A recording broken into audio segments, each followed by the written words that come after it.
প্রথমে আমাদের ভাবতে হবে ব্লগ ভিডিওর জন্য কি কি করতে হবে।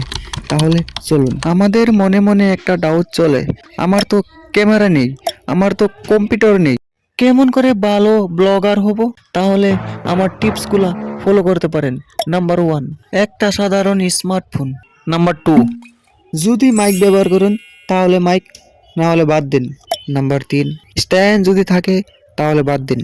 দেখুন নিজের ফোন দিয়ে করলে কি হয়, আপনি যেখানে খুশি সেইখানে ফোন বের করে ব্লগ ভিডিও শুট করতে পারবেন। অন্যদিকে ক্যামেরা থাকলে তা ক্যারি করা একটু সমস্যা হয়। ক্যামেরার ব্যবহার ও পার্সোনালিটি। নাম্বার 1, আপনি যেইখানে ব্লগ শুট করেন না কেন আপনাকে এনার্জেটিক কনফিডেন্স হতে হবে, না হলে আপনার সাউন্ড, আপনার মুভমেন্ট ভালো আসবে না, ফলে দর্শকও ভিডিও দেখার জন্য এনার্জি পাবে না। তাই আপনাকে প্রতিটি ব্লগ ভিডিওর সাথে এনার্জি, পার্সোনালিটি বজায় রেখে শুরু করতে হবে। অনেক ব্লগার এই কারণে ব্লগ ভিডিও বানাতে সাহস পায় না, বা ভিডিও বানালে সেইগুলিতে বেশি ভিউজ আসে না। 2, নার্ভাসনেস। অনেকে কথা বলার সময় নার্ভাস হয়ে পড়ে। কিছুক্ষণ কথা বলার পরে মাথায় আসে না কি বলবে। হয়তো নিজের জায়গায় সে ভালো করে কথা বলতে পারে, কিন্তু নতুন জায়গায় গেলে কথা বলতে নার্ভাস হয়ে যায়। 3, লজ্জা। প্রথমে একটু লজ্জা লাগবেই, তবে নিজেকে এই লজ্জা কাটিয়ে তুলতে হবে। কে কি বললো, কে কি বলবে, কে কি ভাববে, এইসব কথা মাথায় আনলে চলবে না। এটি আপনার একটি প্রফেশনাল কাজ, এটি ভেবে আপনাকে কাজ করে যেতে হবে। টপিক।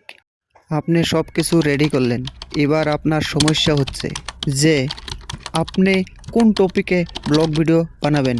নাম্বার 1, দেখুন অনেকে বাড়িতে সারাদিন যা যা করে তাই ভিডিও বানিয়ে পোস্ট করে দেয়। আপনিও চাইলে করতেই পারেন। আর আমার কথা ধরে ব্লগ ভিডিও বানাতে চাইলে আপনি সেইখানেই ব্লগ ভিডিও বানান। সেখানে পপুলার কিছু জায়গা, মন্দির, মার্কেট বা অন্য কিছু আছে, সেই ভিডিওটির ভিউয়ার্স অনেক দূর দূর ছড়াবে। 2, ট্রেন্ডিং ভিডিও।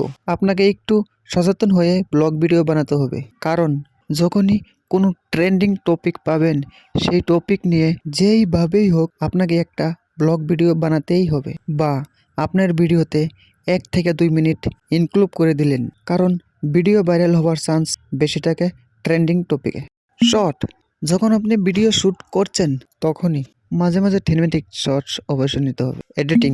যখন এডিটিং করবেন সেই ভিডিওতে অবশ্যই একটা স্টোরি ফুটিয়ে তুলতে হবে। যেমন ধরুন আপনি ঘর থেকে শুরু করলেন, একটা মেলাতে যাবেন এবং সেখানে গিয়ে আপনি যা যা করলেন তা শ্যুট করার পরে শেষে বাড়িতে আসলেন, এইভাবেই ফিনিশ করতে হবে।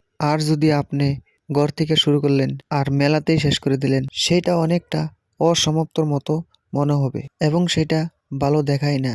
2, ভিডিওতে কিছু ভালো মুহূর্ত থাকলে তা ভিডিও শুরু হওয়ার আগে